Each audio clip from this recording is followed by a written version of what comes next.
Hey everyone, welcome to another exciting episode of our Mission Matters series. Every Thursday, we host an event speaking panel, then we change up the topics. Today's discussion is an interview with the author of The Painless Negotiation with Steve Thompson here, who is going to provide some insights in just a moment. And before we get started, our company is called Mission Matters. We're a media platform focused on the needs of entrepreneurs, executives, experts.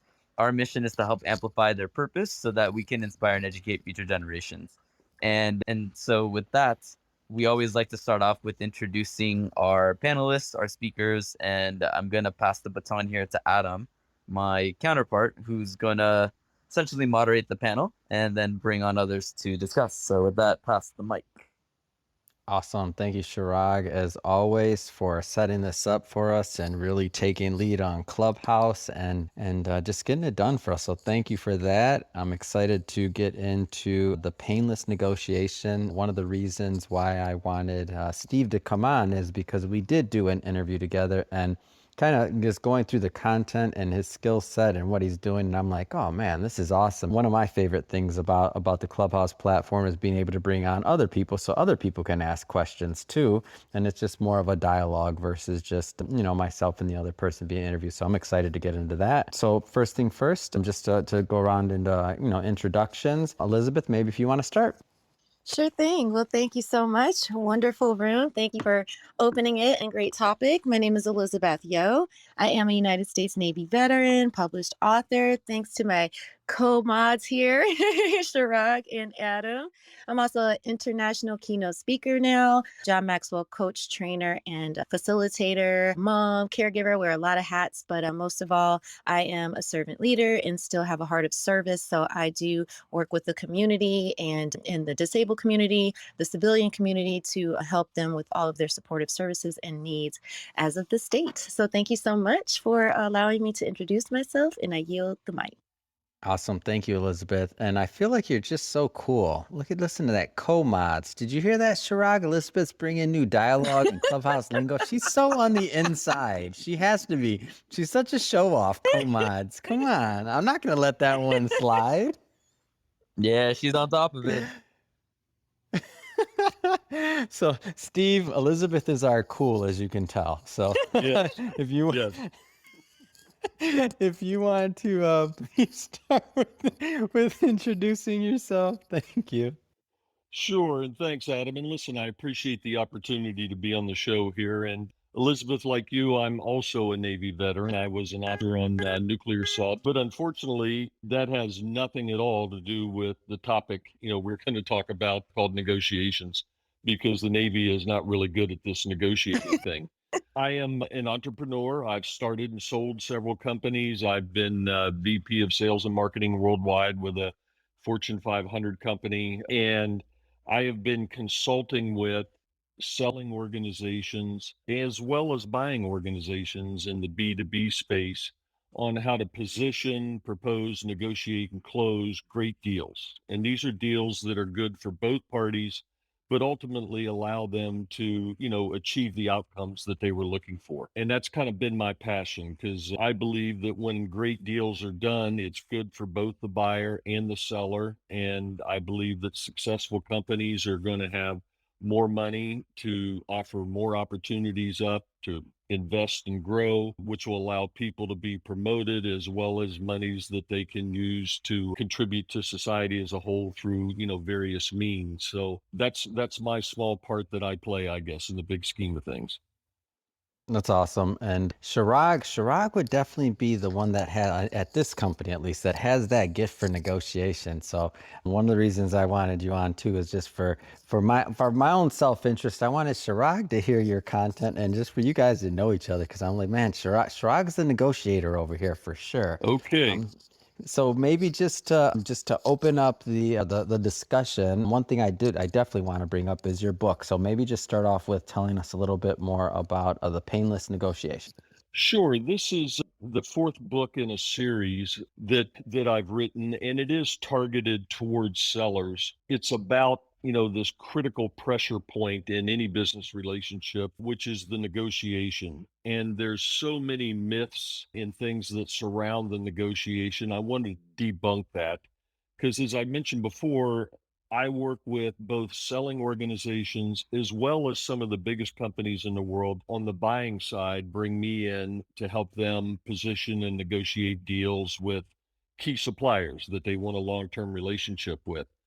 And that last qualifier, when it's a long-term relationship, that definitely changes the dynamics of any negotiation. This is not like going to the marketplace or the rug bazaar and you're haggling over the price and you and the merchant are never going to see each other. That's a transaction, but when it's, two businesses that intend on doing business for a long time, that dramatically shifts the dynamics and the way that the negotiation ought to be set up and conducted. So in this book, what I try to lay out are some very simple principles that, by the way, are based on research that started at Harvard University 40 years ago and that I was exposed to at Northwestern University when I got my MBA. And these core principles apply to any negotiation. And so what I try to show my clients is how to step back, really look at what's important to them, what's important to the other side, what are the, external dynamics that are going on, and then basically go craft a deal. And, you might accuse me of maybe a little bit of hyperbole in terms of the title, The Painless Negotiation, because most people associate negotiating with something that is painful. And yet it's not written anywhere in stone that it has to be.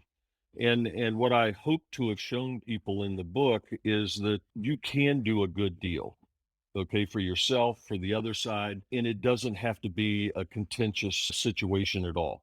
So we're obviously, so everybody on this call, we're all entrepreneurs, and I don't want to oversimplify this, right? Because I know it's going to be different for every entrepreneur, size of company, lots of different things. But I know certain themes in your experience that just have to come up over and over and over again. Like, what are some of the things that you find often kind of, especially for entrepreneurs, either break down a negotiation or keep Mhm. it from moving forward or just kind of kill it all together? Because I'm in that camp, by the way. For me, negotiations is kind of painful. For Chirag, that's why I have Chirag's the other half. He's the better half on this. For him, he'll get right in there and he's all about it. Me, I'm like, oh my gosh. So what are some of the things that you think kind of kill negotiations at times? Sure. Well, the first thing to realize is that the negotiation is one of these critical, what I'll call pressure points in any business relationship, where either all the good things you've done are going to pay great dividends or all the sins you've committed are going to come home to roost. And unfortunately, the biggest issue that most people have with negotiating is that they're having the wrong negotiation. In other words, many of the sins, if they're on the selling side or even on the buying side, that they've committed throughout this sales cycle, they're now rearing their ugly head. And I think the perception that people have of negotiating is that it's an event. It's when you're sitting down across the table from the other side. But the truth is, that's probably the least important part of the negotiation. So if you were to ask me what are the two common errors that I see all the time, the first one is we're having the wrong negotiation. And I don't care how good a negotiator you are, if you're having the wrong negotiation, you're not going to get the outcomes that you want. And then the second broad category of error is that we're negotiating the wrong way. Okay. And if you're negotiating the wrong way, the odds are that you're also not going to end up with the results you want. So, what do I mean about negotiating the right way? When I sit down and I do lots of speaking with clients internationally on this topic of negotiations, and I'll sit down with a crowd of, let's say, sellers, and I'll ask them, okay, so when are you actually negotiating with a customer? And almost invariably, they'll tell me, well, we're negotiating all the time. And I'll go, okay, okay. So what is it you're doing all the time that's negotiating? And then suddenly it all falls apart. They don't know what it is they're doing. So let me kind of give a real simple framework here. And that is what you should be doing if you're on the selling side, and by the way, the same corollary applies to the buying side, is that you should be structuring the conversation. And the conversation, if you're a seller, should not be about your products and services, because many sellers, make a grave error in that they mistake their products and services for what it is the customer's buying, and it's not. That's what the customer's paying for. What they're actually buying, and this is an insight that a gentleman who's become a hero of mine, his name's Theodore Levitt, and he had this insight around 1960. And he was at Harvard University, and he said, people don't want to buy a quarter-inch drill. What they want is a quarter-inch hole. And this was a really, critical insight, in that I don't care if you're buying a product or you're buying a service, what you're ultimately buying is a better outcome. And therefore, you need to focus. And in that metaphor, of course, the outcome is the holes. And it's very interesting to me that in our day-to-day lives that we encounter this type of situation all the time when we're not on, if you will, when we're not at work. And let's say we're a buyer, and let's just stick for a moment with the drill and the drill bit scenario. Let's say you go into a hardware store. We'll instead of one of the big boxes, let's just go with Ace. Your friendly hardware place, and you can actually get a salesperson there, and you say to him or her, look, I'm here to buy a drill. And the first question they probably ask you is, well, help me understand what kind of materials do you want to drill holes in? And say, well, I don't know. I mean, for sure wood, and maybe sometimes steel, and maybe even other times concrete. In which case they'd say, well, you're going to need a drill of a certain horsepower because some of those materials are very tough. And you're going to need a different assortment of drill bits because you need different bits for the different materials. Then they may ask you, okay, so the salesperson might ask, so where would you like to make holes? Well, geez, I don't know. I guess I'd like to be able to make them anywhere I need to. At which point they probably recommend a cordless drill, which would allow you to, make holes wherever you wanted. And then the conversation may turn to, well, how many holes do you think you're going to need to make in a day? Well, I don't know. Maybe some days I want to make a lot of holes, in which case they probably recommend a backup charger and a backup battery so that you can just swap them out and keep going. And this is a perfectly natural conversation. And what I'm trying to illustrate is the following. What that salesperson did was focus on the outcomes before they talked about the drill and the drill bits. Because, see, they're just a tool to achieving the outcomes.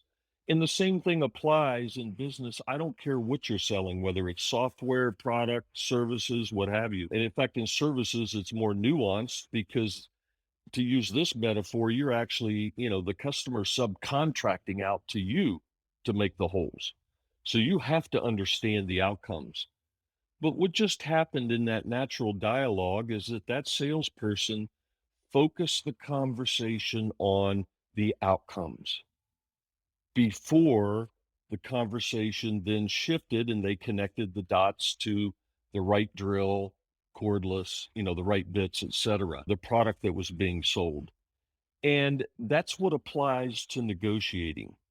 When you're in sales, if you go in the door and the first thing you want to talk about is your product or your service, don't be surprised if later on the only thing you're negotiating is the price of that product and service, because that's what you said it was about. When you start talking about the drill and the drill bits, before you understand the holes, what you're really telling the buyer is, I'm just interested in you paying me for the drill and drill bits. I don't really care why you need it, if you even need it, and what you're going to use it for. And that's where things fall down in complex B2B sales. The salesperson doesn't get the customer focused on the outcomes at the beginning, doesn't reinforce that everything we're presenting to them is there to achieve the outcomes. And therefore, when we get to the negotiation, it just kind of becomes a single issue conversation. And that then shifts to the second key issue I mentioned, which is we're having the wrong negotiation. So anyway, those are basically the two big errors. And And the one I see the most is they just didn't set up the right negotiation. They're making it easy for the customer, particularly a professional negotiator like procurement, to basically tell you that, geez, all of you suppliers look the same. And you know what? I'm just interested in the lowest price, because it's not about the outcomes, which is what they're buying. It's about the product or services, which is what they're paying for. And therefore, you've basically lost the game right out of the gate. And then I turn to the topic of negotiating the right way. And there's just really a couple of very simple rules to doing so.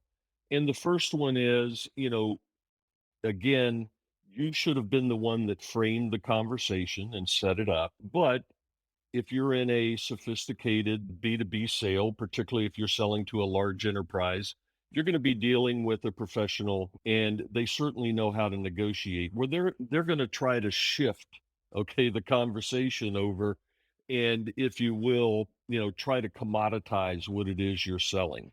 And one of the common phrases that you'll hear from procurement is, the competition is better, faster, and cheaper, and I need you to sharpen your pencil. And, when I'm working with my clients and they hear something to that effect, I go, okay, so what did you think? Well, I felt like I needed to really do something here about lowering price. And I go, well, wait a minute, let's back up and think about this for a minute. If the competition was really better, faster, and cheaper, why are they even talking to you? Okay, they've got other things to do. They would have done a deal with those other guys and they wouldn't be messing with you at all. And the point is that, look, if this is a bake off, they're telling the competitor that you're better, faster, and cheaper.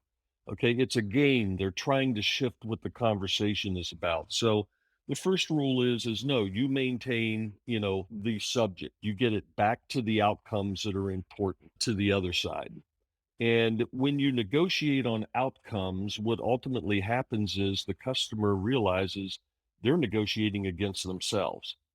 So this is what I mean. Let's say you put a proposal in front of a customer and they look you in the eye, and let's say the proposal was for 500 grand. And they say, well, look, we've only got a budget of 300 grand. Well, many salespeople are going to panic at that point. This sale has been going on 6 to 9 months, and they're now, sucked into that single issue conversation, and they're trying to figure out if they can go back to corporate and beg, borrow, and steal and get somebody to agree to, really cut the price deeply on this. And at that point, by the way, the customer's already won. You see, they don't have to do anything else. And this concept I'm illustrating here is called anchoring. Literally, they have to do nothing else. We're doing all the work for them. We got sweat beads popping out on our head. We're running back to corporate headquarters saying, I got to have, or we're going to lose. Whereas, if you look at what I call the second rule of negotiating, it's the following, and that is, okay, so if procurement, let's say, would have said that to me, I would have said, okay, so what I'm hearing you say is you've only got this much money to spend. And they would nod yes. And I go, okay, but the offer that we gave you was to accomplish this outcome and this one by this date, et cetera, et cetera. And, we gave you an offer to achieve that. Now, if you don't have enough money to do so, I'm fine with, let's prioritize the outcomes that you're trying to achieve, and we'll see what we can get done for 300K. And then next budget cycle, when you get more money, then we'll do the rest of it. So again, I've taken the conversation back to their outcomes and reframed it on that. And then I did the third key thing, which is you never ever concede. You always trade. And what I mean by concede is you simply give something to the other side. And this happens all the time in huge deals. I mean, we're talking, 8-figure deals. It routinely happens.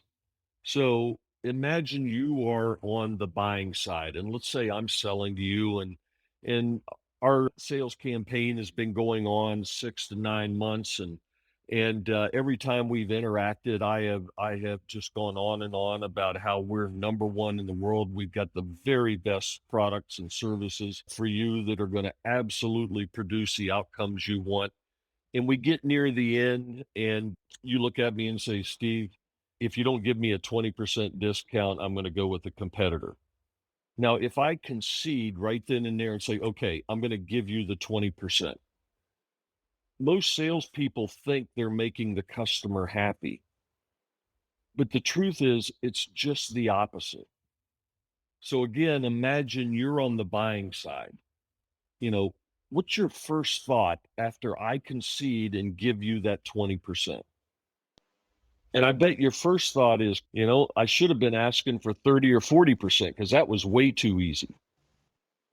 But then your second thought is, wait a minute, what's wrong here? I go, if Steve is truly selling the best products and services, why is he now suddenly willing to give it away? And I can share with you that, working on the buying side, I have seen, when I was working with my client, that a supplier got so desperate and started giving so many things away that the customer canceled the deal. And the reason they canceled it is they thought this is way too risky. Something is just not right here. These guys can't be that good and on the up and up because they're absolutely caving and giving everything away. So that's the third rule on how to negotiate the right way. And then the fourth one is very much related, and that is you never ever agree to any single item in a deal, okay, and say that it's off the table. Because that's the way procurement's going to try to negotiate with you. They're going to say, okay, well, let's agree on this schedule. You agree to this aggressive schedule. Yep, we can meet the schedule. Then they're going to go to, man, your labor rates are way too high. Well, wait a minute. To meet that aggressive schedule, we had to put our best people on it. And, those two things are very much related. So the key thing on the fourth rule is nothing, and I mean nothing in the deal is finalized and agreed to until the whole deal is agreed to. And therefore, again, in a very polite way of saying no, is you just say, yes, I hear what you're saying. I think I can get you some of what you want, but either here's what I am going to require in return, or here's what I'm going to have to take out of the deal. And when you do that, it's an interesting thing, okay? But the customer values that deal much more because it cost them something. You see, when you just give something away for free, it's just like in our everyday lives.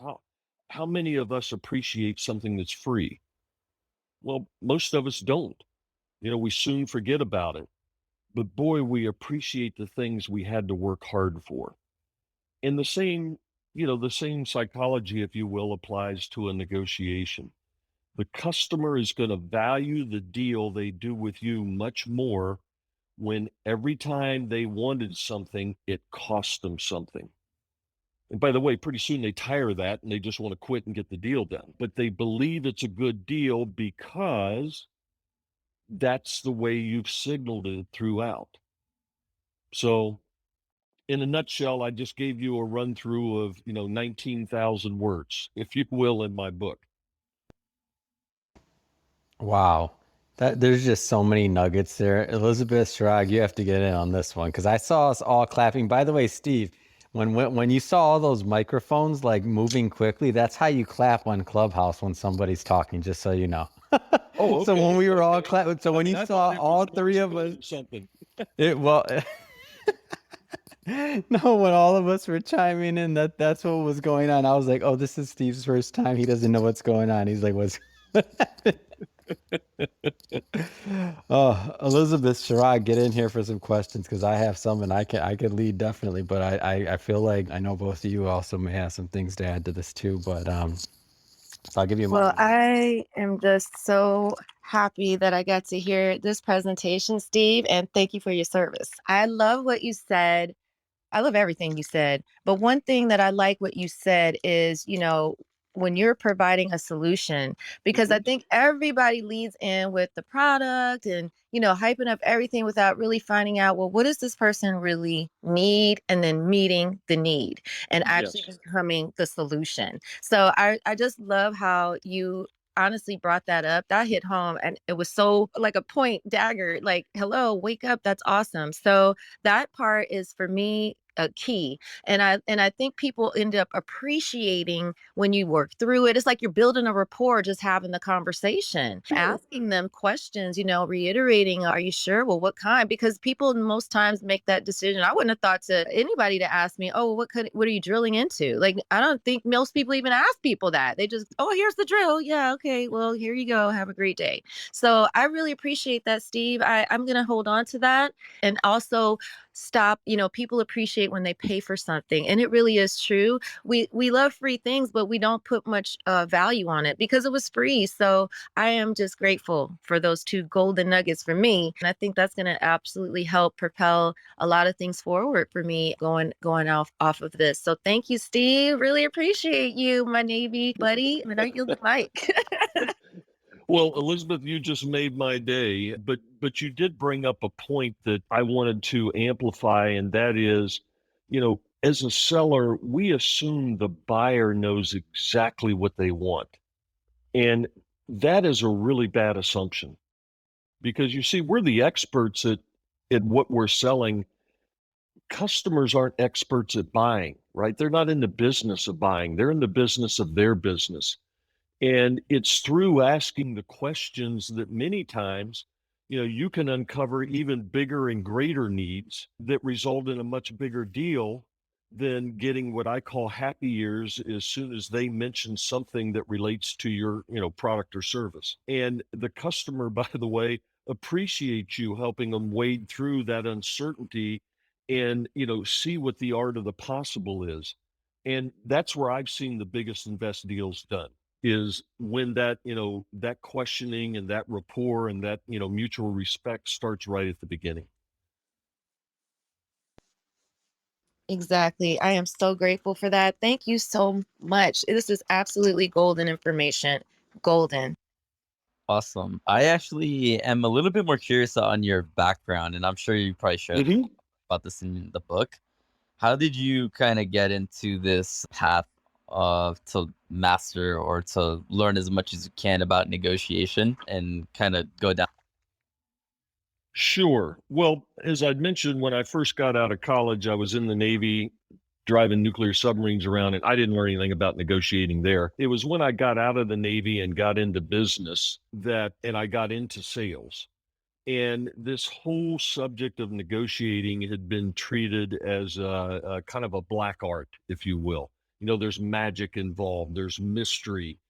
And it wasn't until I went back to Northwestern University to get my MBA. And by the way, the reason I went to get my MBA was that I had risen fairly high in organizations and I was dealing with CFOs and chief marketing officers and others. And I found they were speaking a different language than I was. And I needed to be able to converse with them. So it was at Northwestern that took a course from a professor there. Gentleman's name is Max Bejerman. And by the way, that the MBA program I went through was an executive MBA program. So we met every other Friday, every other Saturday, and then for one solid week in August to kick off the year. And you went through in a cohort group because there was no way you could do it on your own. At the time, I was VP of Sales and Marketing worldwide. So I was doing my studying at 35,000 feet, okay, on a plane most of the time. But this particular course, just struck a chord with me. And Max laid out, many of the foundational concepts that I have in this book that were based on research, as I said, that started at Harvard University. He had picked it up and was continuing it at Northwestern University. And by the way, he has since left Northwestern. He's at Harvard and heads up what's called the Harvard Negotiation Project. So that's what got me fascinated about it. And I turned to a gentleman who was a cohort in my class, and he happened to be VP, okay, with a very large company, a large hotel chain. He was VP of Sales and Marketing, and I said to Brian, I said, Brian, we could make a business out of this, because for the first time, here is some process and structure to this thing called negotiating that, up until now, at least in my career, like I said, it was treated as an art and as magic. And I go, there's a lot of businesses that need this. And, he kind of chuckled. Well, it wasn't, 6 months later, we approached Max Beijman and we started a company. And we went out and started winning, I mean, large companies, okay, really large companies as clients. And that's really, Shirag, how I got into it. And then how I honed my skills is that initially we would go in and train these sales forces on, how to better position and negotiate deals. But what started happening with my clients is they started bringing me in to consult with them on really critical deals. Some of them were big. I mean, we're talking 9-digit type big and even more than that. And it was really interesting. One day, he was a senior vice president of a global company. He was senior vice president of sales. He came up to me and said, Steve, he goes, look, we love what you do with the training and everything else, but I got to tell you, the work you do consulting on the deals has the greatest impact, okay, on my teams and actually on our business. We can point directly to where you've moved the needle on the business. And he goes, and by the way, you're not charging enough for that. And I looked at him and I started laughing. I go, Dave, I've been in sales a long time. And I got to tell you, this is the first time a customer's ever told me my price was too low. And I go, I'm going to remember this to tell other people because this is a funny story. Well, it wasn't maybe 4 months later, I was meeting with the chief purchasing officer with another large client. This was an extremely large airline. And I had almost an identical conversation with him, and I had to step back. I didn't laugh that time. That time I, my eyes got kind of big and I said, Thompson, you're not the smartest guy around, but I think there's a trend here and there's a couple dots you can connect. So what happened with my business is that it quickly evolved from doing training to doing training and much more consulting. In fact, today, most new clients I get, they bring me in on deals that are on fire. And by the way, they never bring me in when a deal's going great, but they're always on fire. And it's interesting. I've had lots of people over the years tell me that, Steve, what you do is really risky. I mean, you step into new industries, new customers, new situations, and, you take on working with the teams on some of these deals that quite frankly, in some cases, the deals are big enough, they're going to show up on the public financial statements, the 10Ks, the 10Qs of the buyer and the seller. And they say, man, that is really risky. Well, I'm probably going to give up my secret sauce here now, but the truth of the matter is it's anything but risky for me because I'm going to use the human and gorilla DNA analogy here. The difference between human and gorilla DNA is only about 4%. We're 95, 96% identical. Well, the same thing applies to any business.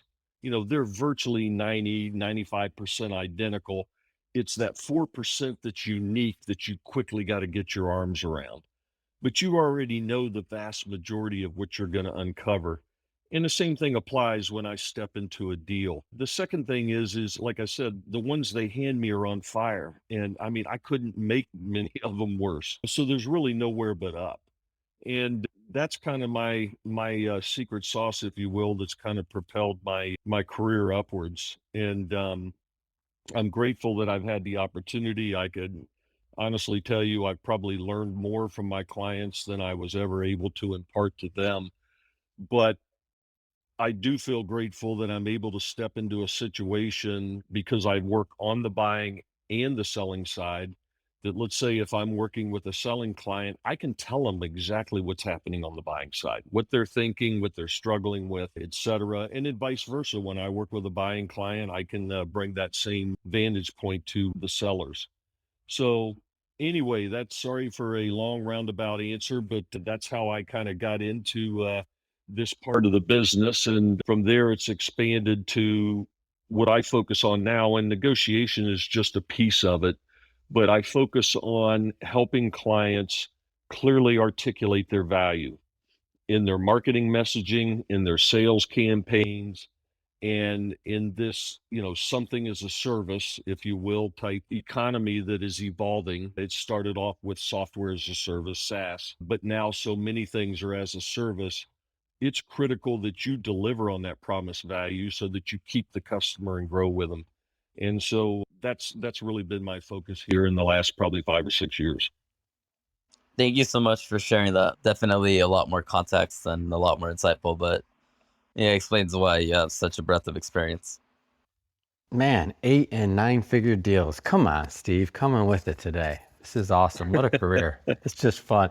I told Chirag, whenever I tell Chirag, I know who I want to be on the clubhouse, he gets it. He's like, oh, okay, let's do it. And then we always learn together because there's always like that next level or that next layer, I guess, that we want to peel under and just kind of get, more people asking questions and more people involved. So on that note, Steve, really, it has been awesome having you on. Of course, I'll leave it open for anybody if they have any final questions. But this is recorded. This will be on our website. This is going to be done, distribution. So people will be listening to this far after even this recording. So that being said, if people want to pick up your book, if they want to learn more, if they want to connect with you and your team, what's the best way for people to do that? Sure. And yeah, thanks for that offer, Adam. And it's real easy. My company is called Value Lifecycle. So you can go to the website, it's valuelifecycle.com. And my email is steve@valuelifecycle.com. And my books you can find on Amazon. They're both in paperback as well as Kindle. And I think they're also in some of the Barnes and Nobles and the others. It's hard to tell right now with the distribution. But if you want to reach out to me directly, I'm going to give you my cell because it is on my website. It's 678-522-9964. And if you or your team are having issues with getting critical deals done, I'm more than happy to sit down and have a chat and see if I can help you in that area. Fantastic. And Elizabeth, Chirag, if you have any final comments or questions or anything else like that, I don't want to end it abruptly. I just wanted to make sure that we got, Steve an opportunity for to have his website and stuff out there. But anything else on your end? And if not, Chirag, you can take it away. Do what you do. Well, Steve, I must say, from veteran to veteran, I would love to introduce you to some veteran organizations that do regular cohort trainings. I've been a part of a couple of them. I was a keynote speaker for yesterday's graduating class cohort that just came out for one of their programs. But I would love to introduce you to be a speaker. Come and tell them all about what you just shared with us and more if you want like that. So please do connect with me because I'm always looking to connect with more veterans. Absolutely. And thank you.